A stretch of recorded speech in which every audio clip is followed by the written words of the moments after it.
This is Title 18, Word Crimes. I'm Erik Arneson. Remember to subscribe to Word Crimes on iTunes, Stitcher, or wherever you get your podcasts. On this episode, Scott Detrow reads Luck by Johnny Shaw. All right, boys, give it up for credenza. Johnny Shaw is the author of 3 novels. All of them are set near the California-Mexico border. Big Maria is a personal favorite of mine, and it won the 2013 Anthony Award for Best Paperback Original. I really can't recommend it highly enough. Somebody needs to turn Big Maria into a movie. It's hilarious, surprisingly heartwarming, and absolutely packed full of crazy people doing crazy stuff. Johnny's also the author of 2 novels starring Jimmy Veeder, 2014's Plaster City and 2011's Dove Season. Both are just as crazy as Big Maria. The short story on this episode, Luck, features a character named Violence Cortez and another named Scroat Henning. That's probably all you need to know. Here's Luck by Johnny Shaw, read by Scott Detrow. Violence Cortez is not a subtle man. His nickname, neck tattoo, body language, and facial expression all communicate the same thing. The same word, the same danger. Nothing clever or open to misinterpretation for this guy. Violence is violence. Closer to a yellow jacket than a rattlesnake, Violence has a reputation for his no-quit tenacity, rage-fueled insanity that makes him avoided as much as feared. The kind of erratic personality that makes everyone nervous, that can turn a good night bad. Violence likes to brawl, an avid hobbyist, needing little more than a sideways glance to start round 1. If that's your kind of fun, all the power to you. But most folks would rather have a good time. Most folks, but not Scroat Henning, Violence's only friend. Somewhere between a sidekick and a toady, Scroat backs Violence's every poorly thought-out move. The inseparable duo spends their evenings mining every ounce of havoc from the night, and a whiskey bottle. But when the front door of the Top Hat Saloon swings open and Violence stomps in alone, the last thing the bartender Marco is thinking about is Scroat, figuring he'll show up soon enough. Marco says a soft prayer that Violence doesn't aggravate the hangover that he's been nursing all day.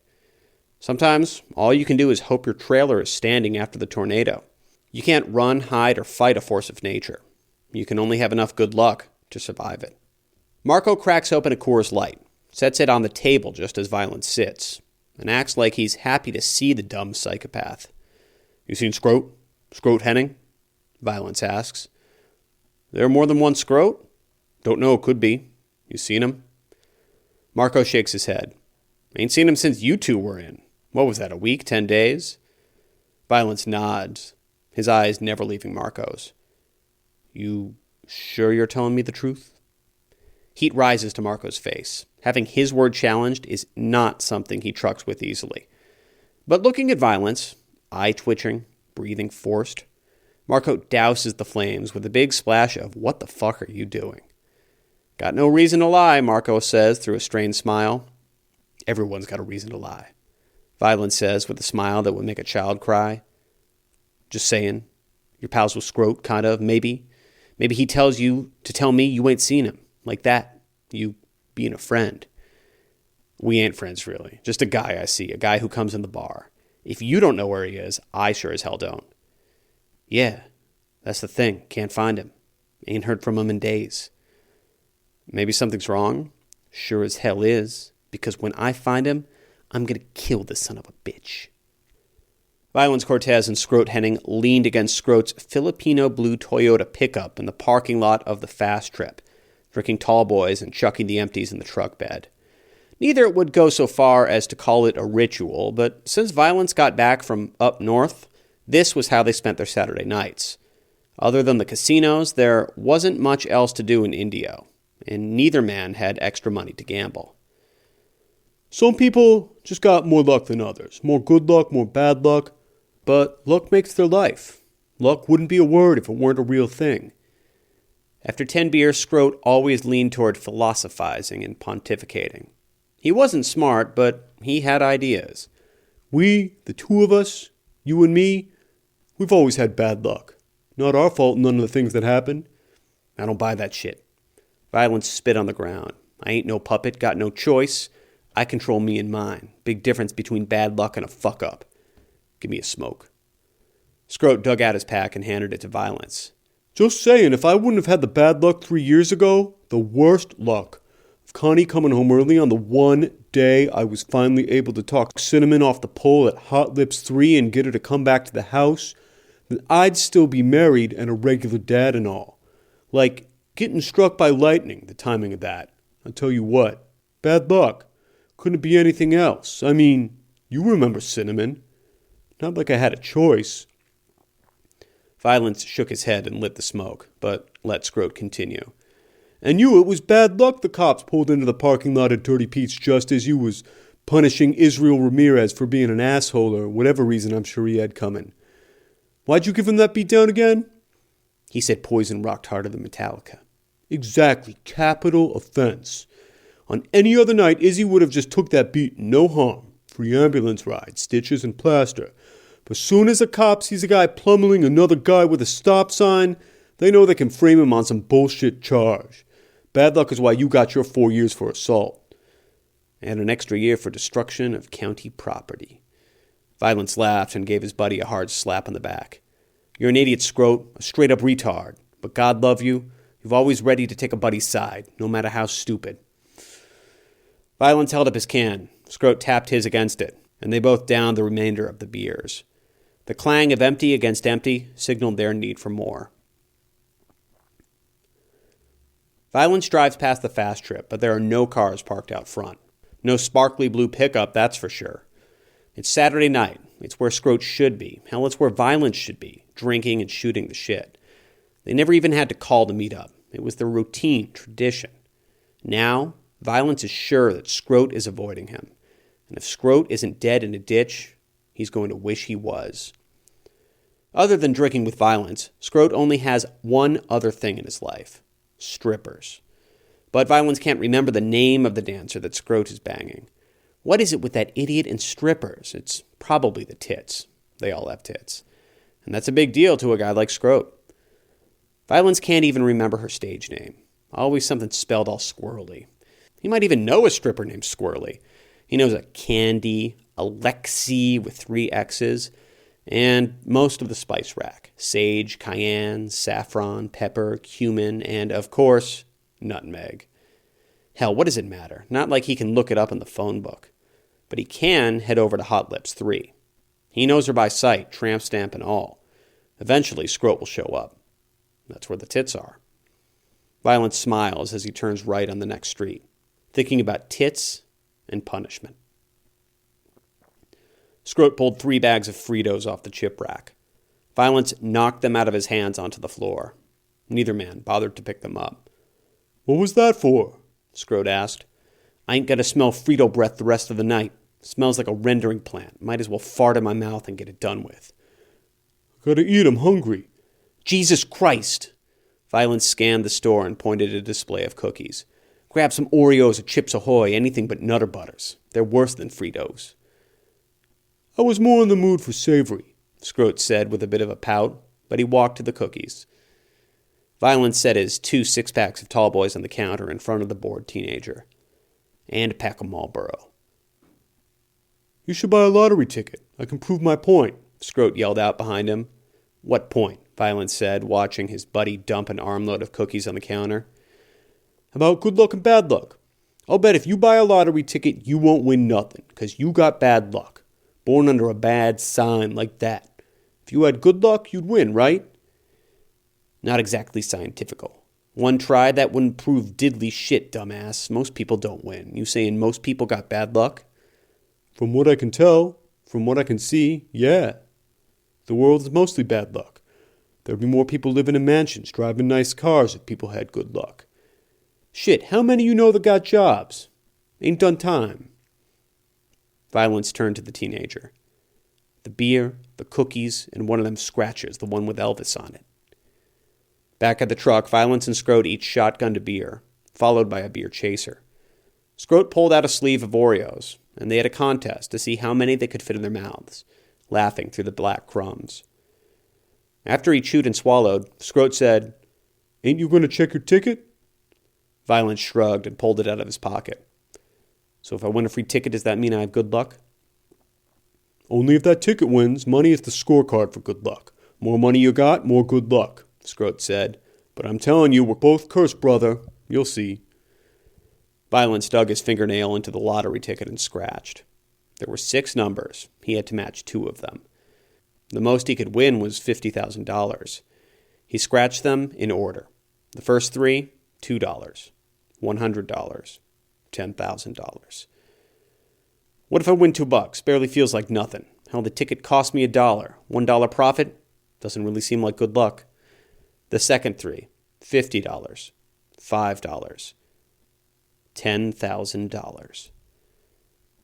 Well, fuck me, I think I won, Violence said, blowing some of the silver dust off the ticket. How much? Scroat asked, leaning in to take a look at the ticket. $10,000. Did you have to match 2 or 3? 2. It says right here, Violence said, pointing at the instructions at the top of the ticket. You won, Scroat said softly. Violence read the instructions at the top of the ticket 2 more times. I just won 10 motherfucking grand, you silly son of a bitch. Who's got bad luck? Violence cruises past the enormous Mexican working the door and stomps into Hot Lips 3. The crowd is surprisingly sparse for a Saturday, mostly loners with eyes focused on the bored, too-skinny addict on stage. The drunk Campesino that accidentally bumps into Violence doesn't know how lucky he is. Violence is so focused that he only stomps on the guy's foot and gives him a sharp punch to the liver, letting him off easy. As the poor bastard pukes and collapses behind him, Violence walks to the bar and orders a beer. He scans the stage and scattered audience through squinted eyes. The DJ lowers the volume of Dr. Feelgood, and as the boy-shaped stripper on stage collects the loose ones, he rolls out the patter. All right, boys, give it up for Credenza. Man, I'd like to get in her drawers, am I right? Now we got something extra special for you, a terrible twosome, a deviant duet, 2 naked girls. Let's hear it for Domino and Jedinina. When the girls reach the spotlight at the pole to shake their asses, Violence doesn't recognize either of them. Violence drinks his beer and tries to enjoy the show. The girls can dance. He likes that they've still got some baby fat on them, too. Makes them look real, not all fake and artificial and plastic. He can imagine there's plenty to hold on to when they wrestle. He can feel his rod getting stiff, but that only angers him more. Just another thing that he has no control over. The familiar pressure of fuck or fight is building, that's for damn sure. He can't help but turn his head every time the front door opens, but it's never Scroat. It's either a dude who keeps his eyes to the floor, or a group of drunk dudes playing grab-ass with each other and acting like they're seeing tit for the first time. He hates those guys. It's like they don't see how special a place like Hot Lips 3 is. Like they think it's some kind of joke. When Violence first raised from Chino, the first place he went was a strip club. He wasn't ready to get laid, but he just needed to see a live, naked lady. It was scary and therapeutic and sacred. The girls didn't want nothing but money, and for that, they helped bring him back into the world. It was beautiful. Now he finds himself staring hate at 3 thick-necked jocks in Ed Hardy shirts and backwards baseball caps. They're goofing on the dancers, making barking sounds. And they're just what he needs. Picking on some little guy wouldn't be satisfying, but 3 gym punks, this should be interesting. Before he even knows it himself, he's standing over the 3 jocks' table. You boys consider yourselves lucky? The 3 boys look up at him, scoping his prison ink. One of them glances to the bouncer, who's distractedly texting. The biggest of the 3 speaks up. What do you want? Do you think you got good luck or bad luck? The fuck? We're here to watch the strippers, not to talk to some faggot about whatever the fuck. Go away, asshole. Fair enough. Answer the question for me. What the fuck are you talking about? You got bad luck, son. That's what you got, Violence says, smiling. I don't think you heard me, shithead, the kid says. Not even my fault. Just your luck. Violence grabs the back of the kid's head and slams his face against the table, blood flying in an arc as he lifts it back up. He slams his head down again. The boy to his right tries to push away from the table and stand, but Violence kicks out, connecting with the kid's knee. The strippers on stage turn when they hear the liquidy pop. The short one pukes when she sees the damage. The kid to the left gets one good shot at Violence, but he blows it. He throws a huge haymaker that only grazes Violence's jaw. The expression on his face says it all, knowing what's coming next. Pain and punishment. Violence keeps the mystery of its short form, grabbing the guy by the crotch and lifting him off the ground as he squeezes. The kid's scream grunt sounds like a hernia feels. Out of the corner of his eye, Violence sees the bouncer making his way to the table, pushing patrons and chairs out of the way. He looks like an elephant charging through high grass. Maybe you got a little good luck, kid. Remember that. If all you had was bad luck, I'd be taking your balls with me. Lifting by the crotch with one hand and grabbing the front of his shirt with the other, he turns the kid's body and throws the big kid at the bouncer. And while the toss doesn't quite reach the bouncer, landing on the ground at his feet, the shock of having a person thrown at him is enough to allow Violence to escape through the fire exit. Shit.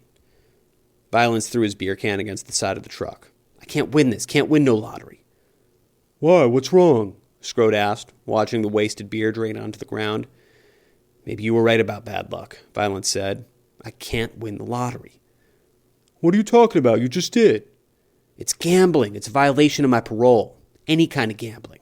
If I try to get my money, not only won't they give it to me, they'll throw me back inside. The lottery ain't gambling. It's legal and shit. The government runs it.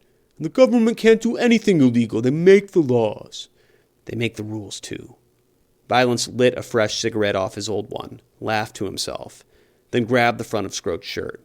But nothing says you can't gamble. Sure, I gamble all the time. Blackjack, pagao. Don't understand craps, though.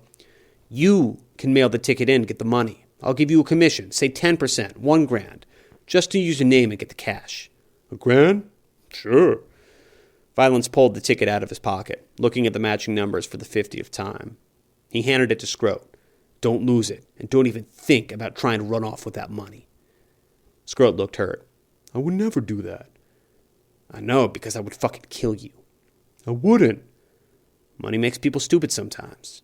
We're friends. Money ain't worth more than that. It won't make me stupid. Nah, you already are. Violence laughed, and Scroat followed his lead. Violence cracked a fresh beer and held it in the air. It's good luck. Still amped after his fight in the strip club, Violence cruises Indio, eyes out for Scroat or his truck. After an hour and out of ideas, he heads home. He's still angry, but it's the kind of angry that soothes like a blanket on a cold day. It sharpens his mind, focuses his revenge, and strengthens his resolve. He knows that he isn't going to stop until he finds Scroat and punishes him. Turning down a street, his headlights flash off the glitter blue of Scroat's truck at the end of the block, parked right in front of his house. Well, I'll be goddamned. Violence floors it, jumps the curb, and slides his truck across his own lawn. It's just dirt and scattered weeds, so there's no grass to destroy. Scroat stands up from the front step, eyes wide. Violence jumps out of his truck, 20-inch 6D-cell maglite in his hand. Scroat holds up his hands. Wait, I know you're pissed. I can explain. But before Scroat can get out another word, Violence swings the flashlight, hitting him in the neck. Scroat falls, gasping for breath and clutching his neck. The fresh wound immediately turns a deep red purple. Violence doesn't let up. He moves to Scroat's pelvis and legs, pounding the flashlight down onto his limbs. Skin and muscle only act as minimal padding, as the contact sounds like metal on bone. Scroat's attempts at screams come out as wheezing gasps, painful and sickly. After one particularly hard blow, the head of the flashlight breaks off and the batteries fly from the long tube. Violence steps back, breathing hard from the exertion. He puts one hand on a knee, shaky. When Scroat reaches out to him, he knocks the hand away and stomps on it with his boot, snapping the fingers. Violence yells through spit and anger. His eyes tear up. How long have we been friends? How long? And you shit on our good times for money for 10 fucking grand? 1,000 of which was yours? So you fucked me for 9 grand, really? That's your price, you cheap son of a bitch? Scroat tries to talk, but only bloody bubbles froth from his mouth. Violence continues. Money is money, I get that. But shit, if you would have said, I need the money for an operation or some shit, I would have given it to you. I would have given you all of it. And whatever else I had, it's money. That's all. Friends is more important than money, dumbass. You said that shit yourself. Didn't steal nothing, Violence. Scroat finally gets out. Then hand over my dough. Scroat shakes his head. Right. What happened? You lose it at the casino? Same difference. You've been ducking me. You ain't got the money. That's stealing in anyone's book. Bad luck. It was just bad luck, Scroat says. Fuck you. They took it. Don't tell me it got stole. Don't bullshit me. You do that, and you're going to get really hurt. Scroat tries to reach into his pocket, but his broken fingers only flop against his shirt pocket. He gives up, looking at Violence. In there. Violence leans down and reaches into Scroat's pocket, pulling out an envelope. It's from the State Lottery Board. He pulls out the letter inside. He mumble reads through the letter. Dear Mr. Henning, due to overdue child support, lottery winnings will be issued to... Oh, hell no. Scroat nods his head, then rested on the concrete. My neck feels really weird, like it hurts, but it doesn't. Those fucks. Why didn't you say something? What kind of asshole doesn't pay child support? Never had the money. Didn't know they'd know, didn't think of it. If the state took the cash, why'd you duck me? Why didn't you call and tell me? Why'd you avoid me? You must have known I'd think you took it. When you get mad, you can get scary. I thought if I let some time pass, you'd calm down. I calmed down all right. I was embarrassed. That's why I came over to tell you to your face. Show you the letter. Say I'm sorry. Violence shakes his head. He looks down at his friend. The swelling of Scroat's leg is visible even under his jeans. At his neck is every color it shouldn't be. More than a bruise, maybe a broken blood vessel or something. It looks like he just swallowed a water balloon that got caught on the way down. Violence gets his arms underneath Scroat and lifts him up. Scroat groans, red drool trailing to the ground. Maybe that nurse you like will be working in the emergency room tonight, Violence says. Sheila. She the one with the big tits? You know me. Violence sets Scroat in the passenger seat of his truck and buckles him in. He jumps into the driver's seat and starts the engines. It's all my fault, Scroat says. Should have never tried our luck knowing it was bad. We got ours. Shut up and bleed quieter, Violence says. You owe me 10 grand. You know that, right? 9 grand. 1,000 was mine, remember? Don't be an idiot. You can't get a commission on money I never got. Violence backs his truck onto the road. Scroat yells when the truck bounces off the curb. They head east toward the hospital. You want I should stop by the fast trip and grab 6 more and some Fritos on the way to the hospital? May as well. The emergency room gets busy on a Saturday night. That was Luck by Johnny Shaw, read by Scott Detrow. Learn more about Johnny at his website, johnnyshaw.net. You can find links to his website, his books, and more in the show notes for this episode on my website, erikarneson.com. That's ERIKARNESON.com. Every episode of the Word Crimes podcast is archived at erikarneson.com. I'm also at Erik Arneson on Twitter and easy to find on Facebook. You can find Scott Detrow on Twitter at Scott, DETROW. That's all for this episode of Title 18 Word Crimes. Thanks for listening. Don't forget to subscribe on iTunes or Stitcher. Future episodes will feature stories by the likes of Mary Jones, Dwayne Swerzinski, John McGoran, and Paul Brazil, so make sure you subscribe today and you won't miss a single episode. The music on this episode is by The Throws. You can find them at The Throws, THROES, thethrows.com. Thanks again for listening to Title 18 Word Crimes. We'll be back soon.